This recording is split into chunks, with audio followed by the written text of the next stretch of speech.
Се наоѓаме на Тетовското кале, кој е еден од најголемите символи на таа татковинска војна 2001 година. Сега 7 години подоцна и неколку месеци по излегувањето од Хаг. Што е првото што чувствувате тука кога сте на Тетовското кале? Па поснажно го чувствувам ова слободно небо над Тетово, над Балтепе. Ми се враќаат емоциите, спомените на 2001 година. Победивме или изгубивме 2001 година? Апсолутно дека победивме. И денес останува дилемата, што е Љубе Бошковски, дали е големиот херој на македонската татковинска војна, дали е една нестрекна фигура која се појавува во македонската политичка сцена или еден народен човек кој не успеа да се снајде во тоа едно бурно време на македонската транзиција. Ке легнете навечер или не знам денски кога шетате по овие македонски села или разговарате со пријатели, со роднини, дали ви го поставувате, дали сами си го поставувате прашањето добро Љубе, вредеше ли сето ова? Дали воопшто вредеше? Видете, Затоа и на почетокот ви постои прашање што сте, херој, жртва, нестрекна фигура во одредено нестрекно време. И тоа ми е лајт мотивот на целата оваа приказна.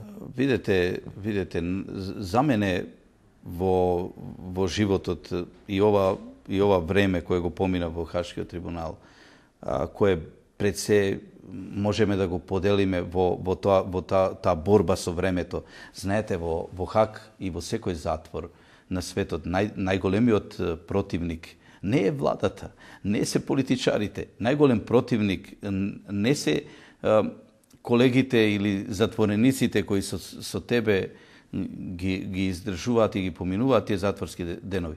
Најголемиот противник, каде што се паѓа со моралот, каде што доаѓа до ситуации како што денеска во неврзаниот разговор ви кажав, ако од 70 притворени лица во Хашкиот трибунал, некде 12 или починале од природна смрт, или добиле неизлечиви болести, или се самоубиле.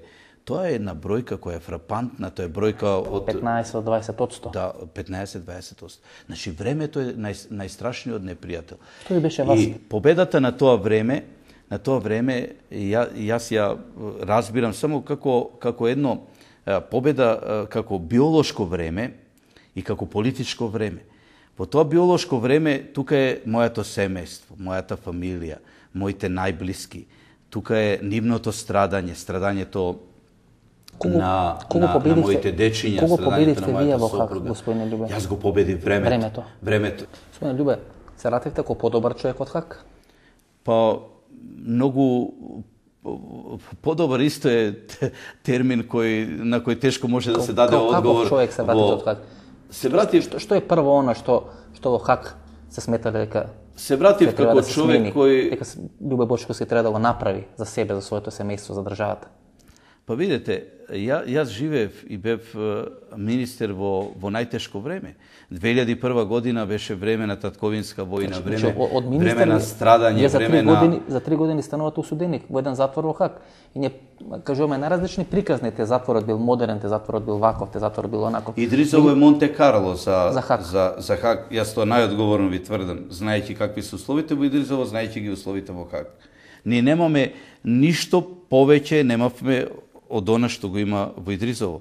Напротив, Идрисово има нешто што е најсвето, а тоа е македонскиот воздух и македонското сонце кое можеше да се диши. Јас живеев во земја која во физичка и во пренесена смисла е во депресија, 7 метри е под морето, под земја и таа клима која од 365 дена, 300 дена најмалку врне, можете да замислите Македонија кога 10 дена имаме дожд, какво е расположението кај граѓаните на Република Македонија. А замислете само еден час на ден можеш да излезеш, да ја видиш светлината на денот која е исто така недоволно јасна од дождовите, од времето и така натаму. Значи сигурно дека не е тоа. Обично велат вашите пратели дека вие сте биле некаде на трети спрат, собата некој 2 на 3 метри. Таа е сега келија во која Радован Караџич, ако не се лажам. Да, видите. И дека од вашиот прозорец единствено се гледало некој врв тамо на некој дрво, на топола или нешто слично. Дека тоа било дури и привилегија да може малку освен тоа дожливо и тмурно небо да се види нешто зеленило од таа ваша келија. Знаете, кога дојдов во челијата од која може да се видат тополите кои бидејќи зидовите се... Цело време сте во иста келија? Па само неколку пати ја променивме заради реновирање, ги минува бравите на затворските порти. Тоа е вистинска привилегија. Првата година можеше дури да се слушне и жагорот на децата кои ме подсеќаа на мојот Филип, кој го оставив пред 4 години како 9-годишно момче на базентот во Бале. Мене ден од годинава без тебе.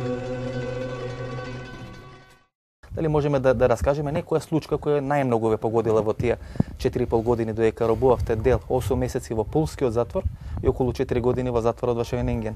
Што е тоа што Љубе Бошковски најмногу го има изместено од рамнотежа во текот на тие 4,5 години? Кога конечно после моите 12 дена глад, кога и рацете и нозете ми беа ладни, кога веќе не се чувствував себе си. Колку дена штркувавте со глад? Па мислам околу 12 на дена. Информациите во Скопје вела дека сте биле поприлично ослабен на работ, на живот, што се вели. Да, затоа што тоа беше едно монструозно обвинение кое ни еден нормален човек не може да го... до крај да одите? Апсолутно до крај. Јас ништо во животот не работам на пола, кога тргнувам до крај. Значи бевте спремени животот да го изгубите, меѓутоа да истраете во тој штрајк со глад. Кога видоа, јас напишав дека желба ми е уште еднаш да ја видам фамилијата, да можам да ги пипнам рачињата на моето дете, на мојата сопруга, физички да ги допрам, но тоа конечно ми го овозможија. Денот кога ми беше тоа овозможено, само што го фатив мојот син и го во прегратки, во истиот момент се срушив, завршив во болница и после неколку часа веројатно ме вратија повторно во живот за да ја продолжам мојата битка. Значи се онесвестивте? Да. Значи до толку беше исцрпен Љубе Бошковски. Велат 15 до 16 кила сте били ослабени. Да. Кога заминав во Хаг имав 76-77 килограми. Како може да биде поразена таа опасна хашка депресија и што всушност правеше Љубе Бошковски да може да излезе како победник од таа хашка мизерија во која се најде во еден период од 4 до 4,5 години? Господине Љубе, очекувавте ли дека ќе се вратите жив од Хаг? Имаше мигови, но тие беа многу малку, затоа што како на филмска лента се редеа настаните со фатални последици, со смрт, со доживотни роби, со 40 годишни роби, со казни кои просто не даваат надеж и простор дека оттаму може да се види уште еднаш ова прекрасна земја за која страда Македонија. Се плашете ли во некој момент за својот живот во Хаг? Сепак се тоа луѓе со еден бурен темперамент и карактер. Имаше и такви луѓе кои постојано кои беа многу конфликтни, но самото време и самото обкружување и часовите поминати со нив не отвараат многу простор за некој директен атак врз... И како поминува еден ден во Хаг? Значи, ние постојано правиме различни филми во нашата глава, како еден човек поминува еден ден во Хаг и веројатно е тоа многу тешко да се свати и да се објасни. Вие велите околу 17 сати се затворени во една просторија со 2,5 метри квадратни простор. Како се поминува еден ден во Хаг и така 4,5 години, а некои луѓе 35 години богами ќе треба да одлежат во одни такви самици или кели? Видете, тоа се ретки кои ќе можат да одлежат толку долг период. Мислите, тешко може да се издржи 35 години може да се издржи во тие услови. И после второстепената пресуда луѓето се носат во други затвори надвор од Хаг, каде што го издржуваат останатиот дел на казната.